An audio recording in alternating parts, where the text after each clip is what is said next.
Mag-upgrade tayo ng lens ng ating lumang OSEC. Ito yung lens niya galing ng China. 185 wide angle. Alloy siya. Ayan. Oops, nalog. Simulan na natin pagpalit ng lens. Ganito lang gawin nyo pag meron kayong mga lumang camera na 140, 170 angle na widescreen. Bili lang kayo ng ganito na 187. Yan. So, makita nyo siya, tinan nyo, ganda ng alloy metal siya, guys. Yan. Upgrade natin yung lumang OSEC natin. Ito. Yan. Upgrade natin siya. Babuksan na natin. Ayan, gaya lang. Siyempre, dandanin nyo lang din. Tatabas pa tayo dito. Tatabasan natin to. Yun. Diba? Yan, ikutin nyo lang siya. Ganyan.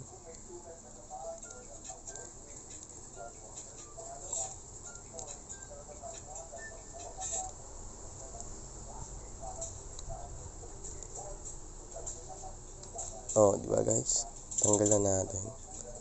Halos saktuhan lang. Yung laki. Mati ng thread. Ito yung luma sa OSEC. Diba? Makita nyo. Infrared. Ito naman yung bago. Makita nyo siya. Mas malawak yung kanyang wide. Ito 185 wide angle, ito 140. So kabit na natin. Let's go. Guys, modify na natin siya, guys. Ito na siya. Tanggal na. Nakakabit ulit natin. Make sure yung dating luma niya na nandito nakalagay o yung ibang camera, may nakita kayo may nakalagay na ganito, yung tulad yan, may box doon, need nyo ibalik yun dito kasi magkukulay pink yung background, yung anino. Okay, ngayon kakabit na natin siya. Yan, saktong sakto guys, diba? Ayaw, no? Tapos, pag na-open nyo na siya, tingnan nyo na lang kung tama na yung bilog niya, yung clear ng camera. Ikot-ikutin nyo lang siya dyan pag ano. Ayan yan siya. Ayan. Titingnan ngayon. Okay, tingnan natin. Sagad muna natin siya. Ayan, sagad na siya. Ayan. Sagad na siya dulo. Ayan. Tingnan natin siya kung higpit. Ayan, mahigpit na. Yeah, mahigpit na. Ayan, mahigpit na siya. Ngayon, nalagay natin yung battery. Dito. Tingnan natin kung maganda ang kanyang pagkakuha. Ay na gumana. Sira na. Tingnan natin. Malang kasi nito. Ayaw na gumana guys. Ayan. May problema kasi sa power on, power and off nitong OSEC natin eh. Charge na natin. Mag-open siya. Yun ang problema ng aking camera. Ayan. So na-open na. Ayan. So as you can see, malabo siya. Makikita nyo. Ayan. Lulubagan natin siya. Titingnan natin kung adjust nyo lang siya. Ayan, lumilinaw siya. Tignan nyo. Ayan, nalinaw siya. adjust nyo lang siya. Ayan. Adjust nyo lang yan. Ano na.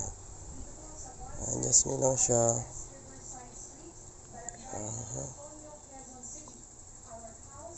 Okay, adjust nyo lang siya. Ayun na, medyo nagkaka-morning. Naano ko yung camera niya. Okay. Ayan, adjust mo lang. Ayan, nag-wide angle na kung makikita nyo. Wide, ayun na. Wide angle siya, guys. Diba? Wide angle na siya. Wide angle. Ganun din yung isa lang yun. Tingnan natin. Ayan. Higpitan pa natin. Tingnan natin kung tama na yung yan, may higpitan. Higpitan pa lang natin kung maliwanag. Nakakabit na siya. Makikita nyo, ayan na. Mas nag-wide angle kaya sa dati niya 140. So, tingnan na naman natin yung record video. Ngayon, kakabit na natin siya. So, ano lang tayo dito. Bali, ito ay sirain natin to. Itong ganito. Itong bilog niya. Kasi malaki yung kanyang lente. Ito, malaki to. Ito, maliit eh. Ito kasi yung dati. Yan. Ito yung dati. Makikita nyo. Diba? Maliit. Yes, malaki yung isa. Ito lang sisirain natin. Tatabas tayo dito. Ayan. Ito yung OSEC na 1080p 30 fps. Yan. Yan lang.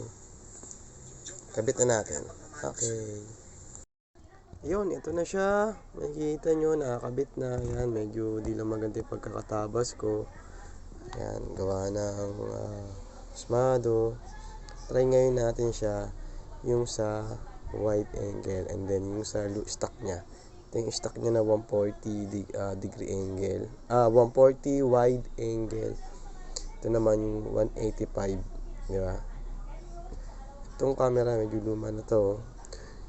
Na-upgrade ko na lang siya ng lens para magamit pa rin kahit paano.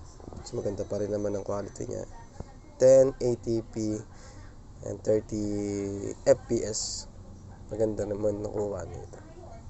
Ngayon, mas gaganda siya kasi wide angle, 185 wide angle na siya. Okay? Yan. Ito yung camera niya dati. Dito muna sila pansamantala na 140 wide angle lang siya. Diba? So guys, ito na siya ngayon. Nakakabit na yung ano. Diba? Mas wide angle na siya. 185 wide angle na siya. Makikita niya. Okay? Go!